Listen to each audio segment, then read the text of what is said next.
Alright, welcome to my print and play version of Robomon Island Adventure. This version was shared by Gabe as part of having something to do while the GameFound crowdfunding campaign was ongoing. And this is a standalone version, as the name says. It also contains Robomon Battleground. I'm going to discuss how I built this, just in case someone would be mad enough to also spend 4 days. Maybe it will take you less time if I show how I did this. Just a quick superficial overview. I just printed out the thing in color on the back. I don't have a back design, and I don't think this is a prototype quality, so it doesn't have to be perfect, and it certainly isn't, of course. So I made this box out of cardboard that was used to transport other board games. You need quite a large surface to be able to make box cover or a box back, because you have to fold things. At least that is how I do it. So you have the flaps on the sides, and then the flaps on the long side, and these are twice the length, so you flip them in over the folded in flaps so the things stay in place. And this is a technique that you'll see repeated many times in this build. The box front cover inlay has this kind of basketball thing, because it's a silly dexterity kind of game, but you have to throw in dice where they land. Gives you a bonus +3 +1, and here it doesn't count. So you don't want to make the box too high, because then you would be throwing it without any kind of control. So this is the front. I just took the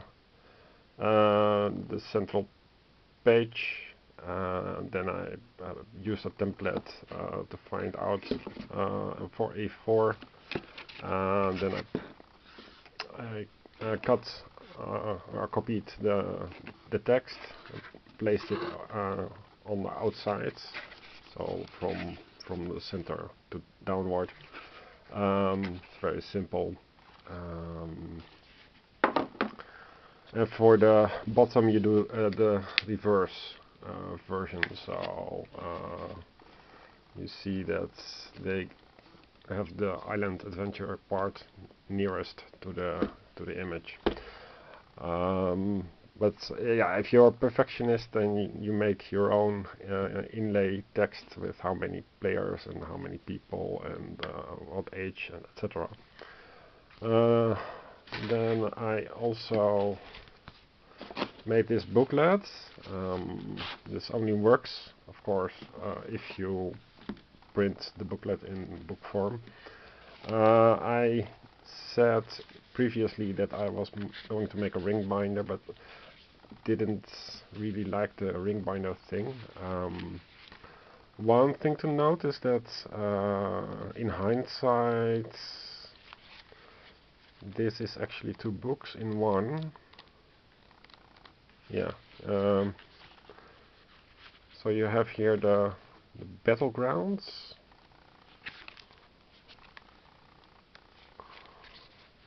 This is a separate booklet, and if you make this yourself, then I would suggest to make 2 books instead of 1. and you can use this as the front cover, and because it's an odd number of pages, I appended to the last here a save sheet, and also printed out on A4 and then cut out the white borders, which effectively gives you a two-sided second save sheet. So in the best case, I will play through the entire adventure and give it then to somebody else who can also play through it. It's not a destructive game, except for keeping track of a coolant, wire, bolts, metal, circuit board, small repair kits, large repair kits, etc. And you tick them off or on, and the rest is just reusable. So yeah, I used a different kind of stitching, but so that it stays in place. And the idea would be, let's take typical battleground. So you're moving the pieces that I will show later. They start at the X points. This is your allies, and this is the enemy Pokemon. There are certain effects, and the cards, if you do this half size like I did, the cards thematically would fit of the opponents here. They fit exactly, but of course now they don't fit. So I'll put them next to the board. Let's see. Yeah, well, they stay in place. So the whole function is to that the surface stays flat. Okay, so this is the Island Adventure book. So next up is the rule reference. There are two rule references, as I said before. This is the 2022 rule reference, and it is not perfect, but I think it reflects better the way how to play this Island Adventure. And this rule reference references things that are not in this book or in this game. I think it is built later for a future version.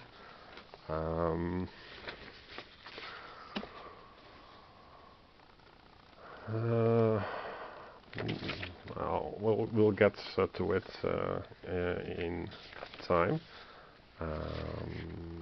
I'll have to check which one is the best version to use. Now, the box organization is of course interesting.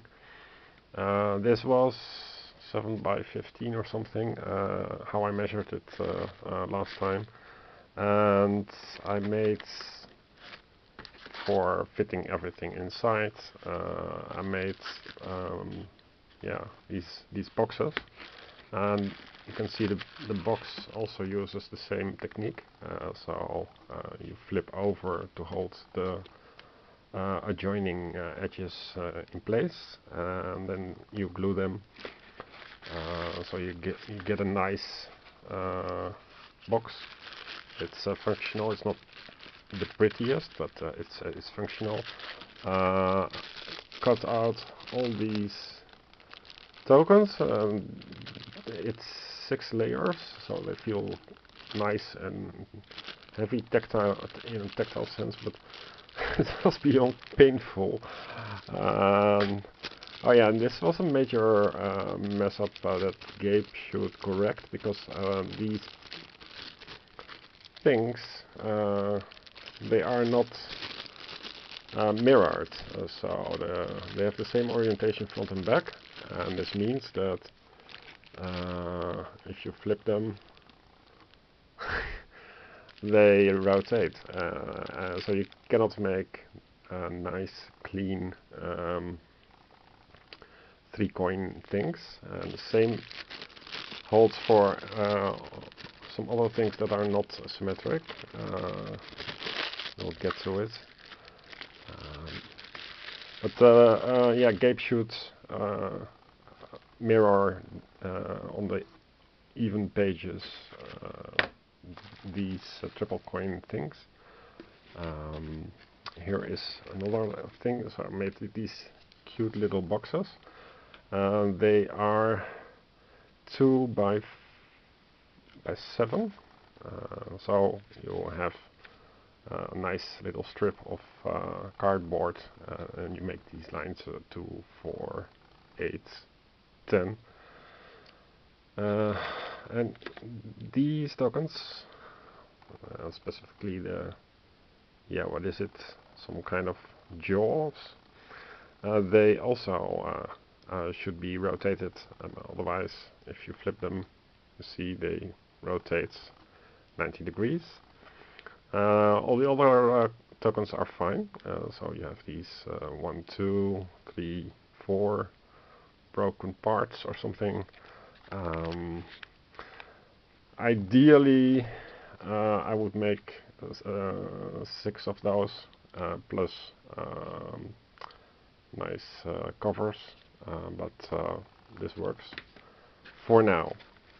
Then you have another box, same size, same technique, for the versus Pokemon. So the versus Pokemon are the Pokemon that are in a wild a game state. So you have to tame them or capture them, or I'm not really sure what the terminology is.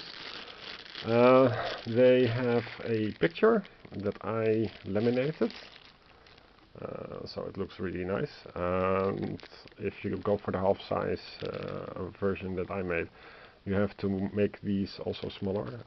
How small, that is what I discussed in a previous video. I don't remember the exact percentage, 62% or something. But yeah, these are just as painful to cut out